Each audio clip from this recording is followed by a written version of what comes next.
சூரஜோடைய கிட்டத்தட்ட அஸ்மனத். சூரஜ் என்றால் சூரியன். அவனுடைய வாழ்க்கையில பிற கனவுகளோட என்னவோட வந்தானோ தெரியாது. அதெல்லாம் அஸ்தமிச்சு போய் அவன் வந்து ஹெல்ப்லெஸ்ஸா வெளியில போனான் இல்லையா? அது இந்த தமிழ்நாட்டுல நடக்கக்கூடாது சார்.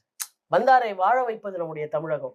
எனக்கு எந்த விதமான நம்பிக்கையுமே இல்ல. நான் இங்கேருந்து போறேன்னு ஒருத்தன் டெஸ்பாண்டன்ட்டா போறான்ல, அதை விட இந்த மாநிலத்திற்கு ஒரு அவமானம் வேற எதுவும் இருக்க முடியாது.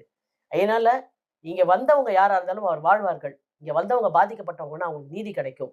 அப்படின்ற இடத்துக்கு இந்த வழக்க நம்முடைய காவல்துறையும், யார் ஆட்சியில இருந்தாலும் அது இப்பவா இருந்தாலும் 6 மாசம் கழிச்சு இந்த இன்வெஸ்டிகேஷன் முடிஞ்சு, இவங்களே வந்தாலும், இல்ல வேற ஒரு கட்சி வந்தாலும், அவங்க இத ரொம்ப சீரியஸா எடுத்துக்கணும். இதுல பாதிக்கப்பட்டவர்கள் பொதுமக்கள்.